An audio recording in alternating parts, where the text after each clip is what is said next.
Hello friends, आज हम समझेंगे कि म्यूचुअल फंड में आखिर इतना रिटर्न कैसे आता है।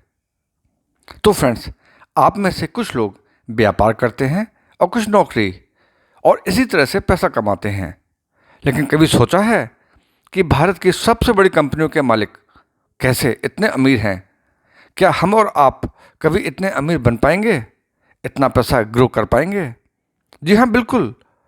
अब हम और आप भी इन अल्ट्रा रिच लोगों के बराबर पैसा कमा पाएंगे, वो भी इनके मुकाबले बहुत कम रिस्क लेकर। कैसे? तो आइए समझते हैं भारत की सबसे बड़ी पेंट कंपनी एशियन पेंट के एग्जाम्पल से। अब आप मान के चलिए कि आज से लगभग 20 साल पहले आपके पास और इस पेंट कंपनी के मालिक दोनों के पास बराबर 1 लाख रुपए थे। उस समय इस कंपनी के एक शेयर की कीमत 21 रुपये थी, जो कि अब बढ़कर लगभग 2,909 रुपये के आसपास हो गई है। यानी कि पेंट कंपनी के मालिक का इन्वेस्टमेंट लगभग 140 गुना बढ़कर 1 लाख का लगभग 1,40,00,000 रुपये हो गया है। और इन 20 सालों में जो डिविडेंड कमाया वो अलग। और हमने अपने पैसे को बहुत संभाल कर बैंक एफडी में रख दिया।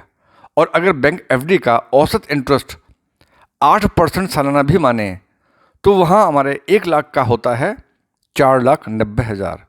तो आप समझे, उसी 1 लाख से हमने 1,40,00,000 के मुकाबले 4,90,000 रुपये कमाए। क्योंकि पैसे को लेकर हमारी समझ देश के सबसे अमीर लोगों के मुकाबले कुछ और थी। उन्होंने अपना पैसा बिजनेस में लगाया और हमने बैंक एफडी में। मैंने बिजनेस करके अमीर बनते बहुत लोगों को देखा है, लेकिन क्या आपने बैंक एफडी करके अमीर बनते किसी को देखा है? लेकिन आपने ठीक सोचा कि बिजनेस में तो रिस्क है।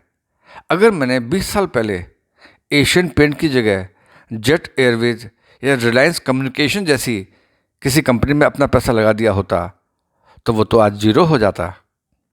तो किस कंपनी में कब और कितना पैसा लगाया जाए और कब और कितना पैसा निकाला जाए, इसकी नॉलेज ना होने पर अधिकतर लोग बैंक एफडी को ही प्रेफर करते थे। लेकिन अब म्यूचुअल फंड के रूप में आपको एक ऐसा टूल मिल गया है जहां आप अपना पैसा बिजनेस की स्पीड से बढ़ा सकते हैं, बिजनेस के मुकाबले बहुत कम रिस्क लेकर। म्यूचुअल फंड में आपका पैसा फंड मैनेजर एक साथ लगभग 40 से 50 कंपनियों में इन्वेस्ट करते हैं। इस तरह किसी एक कंपनी में आपका औसत 2 रुपये के लगभग आता है। कौन सी कंपनियों में आपका पैसा लगेगा, इसको तलाशने और इन कंपनियों की बैलेंस शीट से लेकर सभी तरह के रिस्क को देखने समझने का काम फंड मैनेजर और उसकी टीम करते हैं।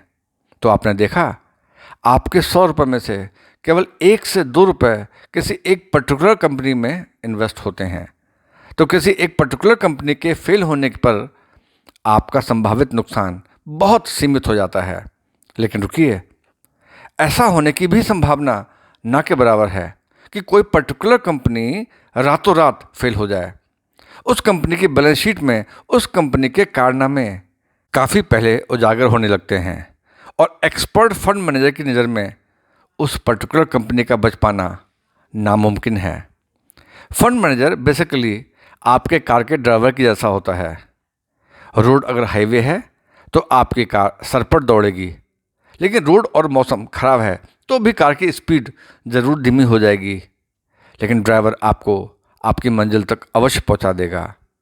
और आपका म्यूचुअल फंड डिस्ट्रीब्यूटर आपके रिस्क एपेटाइट एंड गोल के अकॉर्डिंग सही फंड तलाशने में आपकी मदद करता है।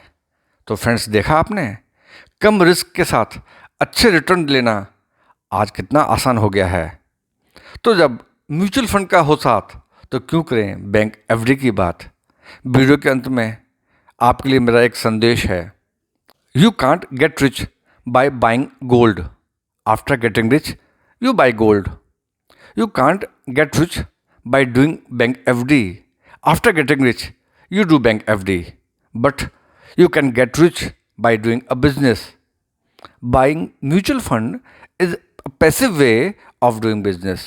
तो फ्रेंड्स, आपको यह वीडियो कैसा लगा कमेंट्स करके अवश्य बताएं। Thank you.